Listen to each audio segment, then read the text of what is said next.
Bakit kahit anong kayod mo, parang hindi ka pa rin umaasenso? Marami sa atin ang masipag, madiskarte, pero bakit parang paikot-ikot lang? Baka may mga ugali tayong hindi natin namamalayan, pero unti-unting humihila sa atin pababa. Sa video na to, pag-uusapan natin ang 5 ugali ng mahihirap na kailangang iwasan kung gusto mong makaahon at magkaroon ng mas magandang kinabukasan.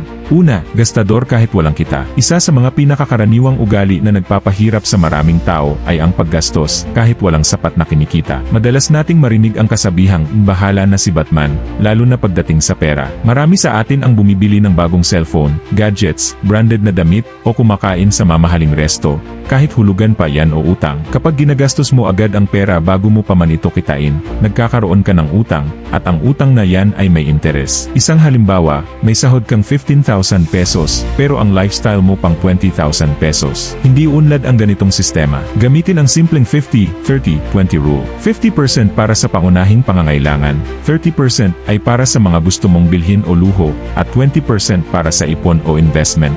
Pangalawa, wala o kulang sa financial planning. Maraming mahihirap ang nabubuhay sa araw-araw lang. Kung may dumating na problema o emergency, tulad ng pagkakasakit o pagkasira ng gamit, walang nakalaang pondo. Kaya ang ending, utang na naman. Ang kawalan ng plano sa pera ay isang pangunahing dahilan kung bakit marami ang walang naipon, kahit dekada na sa pagtatrabaho. Wala ring plano para sa retirement o kahit simpleng emergency fund. Gumawa ng monthly budget. Kahit simpleng notebook lang o app sa cellphone, mahalaga na alam mo kung saan napupunta ang bawat piso mo. Magtabi ng kahit maliit na halaga kada buwan para sa emergency fund. Pangatlo, takot sa pagbabago. Isa sa mga dahilan kung bakit nananatiling mahirap ang isang tao ay dahil ayaw niyang sumubok ng bago o matuto ng bagong kaalaman. Takot magbago, takot malugi, kaya kontento na sa kung ano meron, kahit hindi sapat. Halimbawa, may kakilala kang ayaw matuto ng online skills, kahit alam niyang ito ang uso ngayon. Mas gusto pa rin niyang manatili sa trabaho na maliit ang kita, kaysa mag-invest sa sarili para lumawak ang oportunidad. Hindi mo kailangang mag-resign agad, pero pwede kang mag-aral ng online freelancing, e-commerce, content creation, o digital marketing habang nagtatrabaho. Ang pagbabago ay mahirap sa una, pero ito ang susi sa pag-unlad.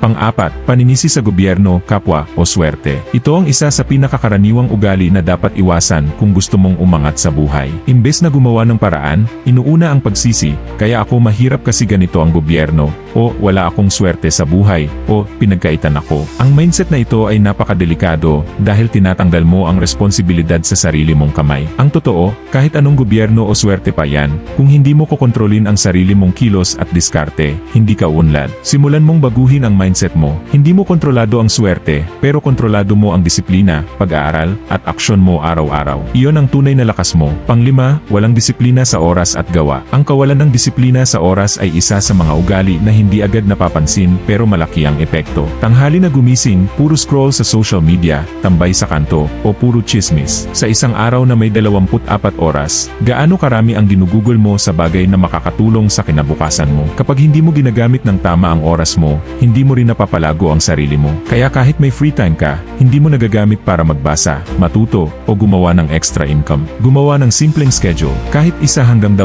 oras lang araw-araw na ilaan mo sa pag-aaral o paggawa ng ibang pagkakakitaan, malaking bagay na sa loob ng isang taon. Kung meron mang pinakadapat mong iwasan, ito ay ang paggastos kahit wala ka pang sapat na kinikita. Dahil ito ang ugat ng utang, stress, at kawalan ng ipon. Ito rin ang dahilan kung bakit maraming Pilipino ang hindi makausad kahit anong sipag pa nila. Hindi madali ang makaahon sa kahirapan, pero hindi rin imposible. Ang unang hakbang ay ang pagiging maalam sa mga ugali na nagpapahirap sa atin. Tandaan, hindi pera ang tunay na kalaban, kundi ang maling pag-ugali. Kung gusto mong umunlad, simulan mo sa maliliit na bagay. Ayusin ang mindset mo, magplano ng maayos, gamitin ng tama ang oras at kita mo. Hindi mo kailangang maging milyonaryo agad. Ang mahalaga ay patungo ka sa tamang direksyon.